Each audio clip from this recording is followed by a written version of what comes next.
सर्व पत्रकार बंधूंचं स्वागत. भगिनी आहेतच आपल्या यातले बरेच पत्रकार मगाशी मुंबऱ्यामध्ये चेंगरून चिरडून इथपर्यंत पोहोचलेले आहेत आणि महाराष्ट्राला आपण ठाण्यातली आणि मुंबऱ्यातली सत्यस्थिती दाखवलेली आहे. माननीय उद्धवजी म्हणाले की प्रास्ताविक करा. मी प्रास्ताविकाची अजिबात गरज नाही आहे खरं म्हणजे. तरी आज सकाळी कोणीतरी आव्हान देत होतं, ठाण्यात येऊन दाखवा माननीय उद्धव ठाकरे साहेबांना. आम्ही ठाण्यात आलो, ठाण्यातून मुंबऱ्याला गेलो आणि एक चित्र महाराष्ट्रानं पाहिलं की शिवसेना कोणाची. इलेक्शन कमिशनला जरी हे समजलं नसेल, मी इथे दोन ठाण्याचे ठाणेदार बसलेले आहेत, जितेंद्र आव्हाड आणि खासदार राजन विचारे, आणि आमचे सगळे सहकारी इथे उपस्थित आहेत. फार वेळ न लावता मी माननीय उद्धवजींकडे माईक देतो आणि आपण त्यांच्याशी संवाद साधावा. सर्वप्रथम आपल्याला सर्वांना आणि आपल्या माध्यमातून महाराष्ट्रातील सर्व जनतेला मी दिवाळीच्या शुभेच्छा देतो आहे. आत्ता आपली पत्रकार परिषद आहे, नाहीतरी कोणतरी पाठी रिकाम्या खुर्च्यांचा फोटो काढेल आणि दाखवेल की यांच्या प्रेस कॉन्फरन्सला खुर्च्या रिकाम्या होत्या. तर फरक फक्त समजून घ्या, ही प्रेस कॉन्फरन्स आहे, पत्रकार परिषद, आणि तरी देखील बऱ्याचशा खुर्च्या भरलेल्या आहेत. आपण सर्वजण साक्ष आहात. आता संजय राऊत म्हणाले त्याप्रमाणे मी तुम्हाला सर्वांना धन्यवाद देतो. महाराष्ट्रातलं खरं चित्र आपण आपल्या माध्यमातून संपूर्ण देशाला दाखवलेलं आहात. पोलिसांची हतबलता सुद्धा सर्व महाराष्ट्राने पाहिलेली आहे. यात मी पोलिसांना दोष देत नाही, पण सरकार म्हणून जो काही कारभार सुरू आहे, या सरकारने याच पोलिसांना वारकऱ्यांवरती लाठीमार करायला लावला होता. याच सरकारने शांततेत चालू असलेलं मराठा आरक्षणाच्या सर्व आंदोलकांवरती अत्यंत पाशवी लाठी हल्ला करायला लावला होता.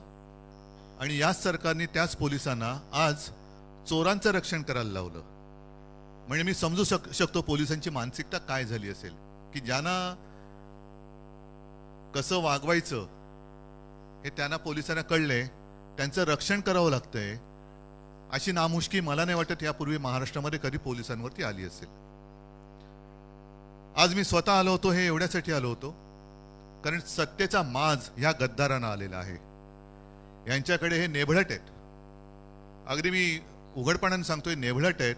गद्दार तर आहेतच, चोर तर आहेतच, पण नामर्द पण आहेत. कारण यांना सत्तेचा आधार घेऊन हे अत्याचार करतायत. जिथे वर्षांपासून, काही म्हणजे 20-25 वर्षापासून शिवसेनेची शाखा होती नव्हे, ती आहेच, ती यांनी बुलडोजर लावून पाडली. आणि खोके सरकार म्हटल्यानंतर स्वतःचा एक खोका, एक डबडं तिकडे आणून ठेवलेलं आहे. पण हे डबडं आम्ही जागेवर ठेवू देणार नाही. आम्ही प्रशासनाला सुद्धा ताकीद देतो आहोत, कारण आमच्याकडे सगळी कागदपत्र आहेच. आणि असं दिवसा ढवळ्या जर का हे घुसखोरी करायला लागले, खरं घुसखोरीची केस त्यांच्यावरती व्हायला पाहिजे. हे कार्यालय महापालिकेने पाडले का, प्रशासनाने पाडले का? आणि जरी पाडलं असेल तरी नोटीस शिवाय ते पाडू शकत नाही. आणि मुळामध्ये ते जर का अनधिकृत असेल, 25 वर्षापासूनचं आमच्याकडे सगळे टॅक्स वगैरे भरल्याचे कागदपत्र आहेत, तर आत्ता जे काही डबडं तिकडे ठेवलेलं आहे ते अधिकृत आहे का? तर उद्यापासून शिवसेनेची शाखाही तिकडेच होईल. उद्यापासून म्हणजे आता उद्या दिवाळी आहे, एक 2-3 दिवस दिवाळीचे होऊ द्या, पण तिकडेच शिवसेनेची शाखा आमच्या, कारण शिवसेना ही एकच आहे. मी मध्यंतरी म्हटलं होतं की इलेक्शन, निवडणूक आयोगाला चिन्ह कोणाला द्यायचं न देण्याचा अधिकार जरूर असेल, पण कोणाचंही नाव दुसऱ्याला देण्याचा अधिकार निवडणूक आयोगाला, निवडणूक आयुक्तांना नाही. त्याच्यामुळे शिवसेना ही एकच आहे आणि ती आमची आहे. त्याच्यामुळे शिवसेनेची शाखा जिथे होती तिकडेच राहील. आणि पोलीस आहेत, महापालिका प्रशासन आहे, यांना सुद्धा मी नम्रपणाने सांगू इच्छितो की हा जो काही एक जुलूम जबरदस्तीचा प्रकार चाललेला आहे, एक तर तुम्ही बाजूला व्हा, आम्ही बघून घेतो यांना काय करायचं ते, आम्ही बघतो.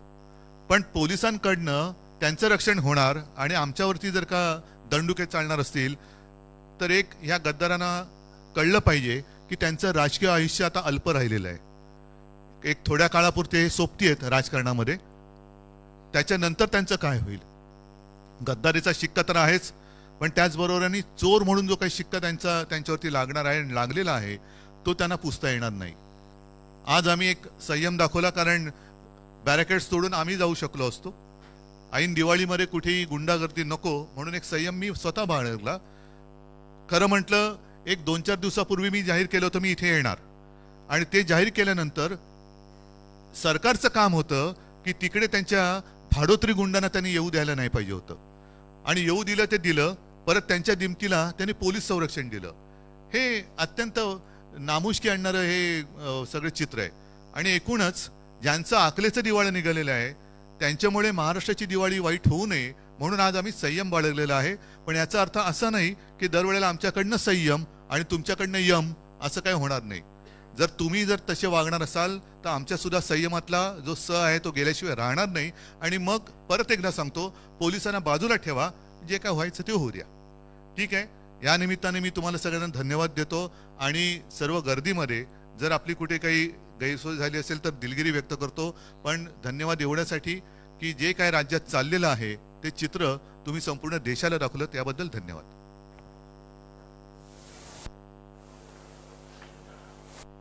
ठीक आहे.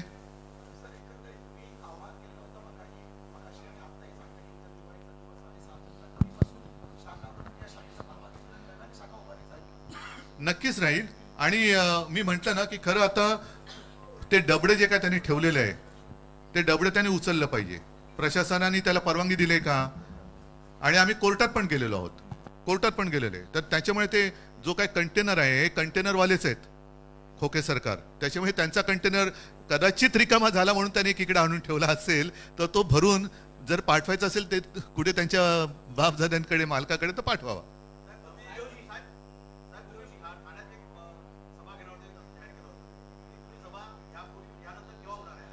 मी सांगतो तुम्हाला. नाही, गद्दारांना धडा शिकवण्यासाठी मी ठाण्यात येण्याची गरज नाही. ठाणेकर हे तगडे आहेत आणि ठाणेकरांना गद्दारी चालतच नाही मुळामध्ये. कारण गद्दारांना धडा शिकवा हा आमच्या आनंद दिघेंचाच एक गुरुमंत्र हा ठाणेकरांनी जोपासलाय. त्याच्यामुळे ठाण्यामध्ये गद्दारी चालणारच नाही. मी सभा घेणार आहे ते थोडं एक काही दिवसानंतर याचं, कारण का आता नुकतंच दसरा मेळावा झालेला आहे. त्याच्यानंतर दिवाळी झाल्यानंतर एक महिनाभरामध्ये वगैरे आपण इकडे सभा घेऊ. डिसेंबर किंवा जानेवारी सभा. हो, अर्थात, नक्कीच. आणि महाविकास आघाडीची सभा तर घेऊच, पण मी सर्व महाराष्ट्राला एक महाविकास आघाडीच्या कार्यकर्त्यांना सांगतोय की जिथे जिथे ह्या चोरांची गुंडागर्दी होईल तिकडे सर्वांनी एकजुटीने उभं.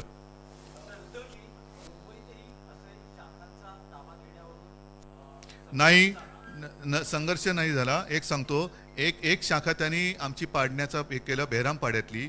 आणि त्याच्यामध्ये नंतर जे काय घडलं ते तुम्हाला माहिती आहे. आमच्या शिवसैनिकाच्या भाषेत ज्यांनी शाखा पाडली त्याने जाब विचारला. फक्त हे एवढे नादान आहेत की तिथे छत्रपती शिवाजी महाराजांचा पुतळा होता, हिंदू हृदय सम्राट बाळासाहेबांचं चित्र होतं. ते काही न करता त्याच्यावरती हातोडा मारणारे हे नकली बाळासाहेबांचे विचारवाले लोकांसमोर जाऊ शकत नाहीत.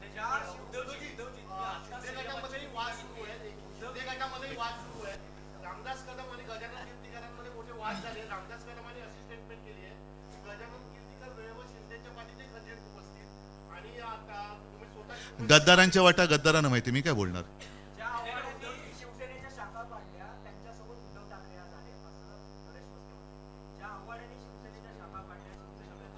कोण मस्के कोण त्या कोणाची कोणी प्रश्न विचारते आणि कोणाला उत्तर द्यायचं.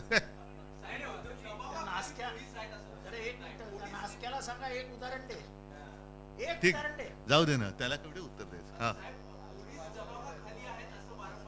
होय. नाही, मी खरं प्रामाणिकपणे सांगतो, मी कुठेही पोलिसांचा अनादर व्हावा असं मी वागलेलं नाही आणि वागणार नाही. कारण शेवटी पोलीस हे आपले रक्षक असतात.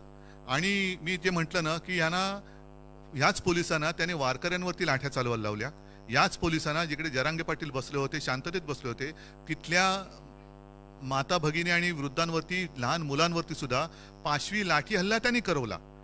याच्यामध्ये जे चोर किंवा गद्दार बसलेले आहेत, हा त्यांचा गुन्हा आहे, पोलिसांचा नाहीये. आणि पोलिसांना तुम्ही पाहिलं असेल, माझे कदाचित कॅमेरे तुमचे ऑन असतील तर मी त्यांना तेच सांगत होतो की ही हतबलता आहे, पोलीस हतबल आहेत. आणि हतबलता महाराष्ट्र बघतोय, देश बघतोय, आणि ही हतबलता महाराष्ट्राला परवडणार नाही.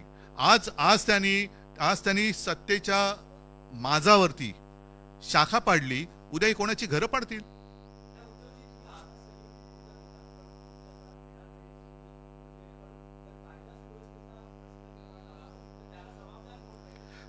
मला असं वाटतं, सदरक्षणाय खल निग्रणाय हे पोलिसांचं ब्रीदवाक्य आहे. पोलिसांनी त्याला जागावं.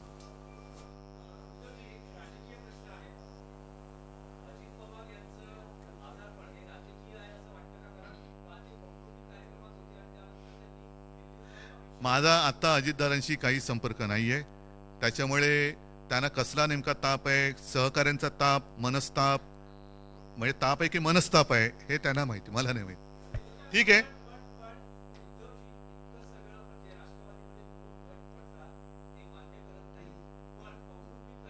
जाऊ दे. मला वाटतं आज त्याच्याबद्दल बोलण्यासाठी मी नंतर परत येईन. पण आज एकच आहे, पुन्हा एकदा सांगतो की यांचा सत्तेचा माज हा आता उतरवण्यासाठी आम्ही सगळेजण रस्त्यावरती उतरलेलो आहोत.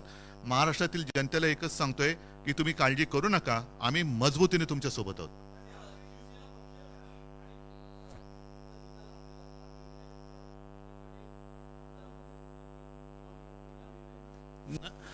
आमदार पात्रतेची जी काही सुनावणी आहे त्याच्याकरता सर्वोच्च न्यायालयाने 31 डिसेंबर पर्यंतची मुदत या लवादाला दिलेली आहे. आणि त्यांना 31 डिसेंबरला निर्णय द्यावाच लागेल. तो काही दिला तरी देखील किंवा नाही दिला तरी देखील जानेवारीच्या पहिल्या आठवड्यात माझ्या अपेक्षेप्रमाणे सर्वोच्च न्यायालय ह्याच्यावरती निकाल देईल आणि तो न्याय देईल अशी मला खात्री आहे.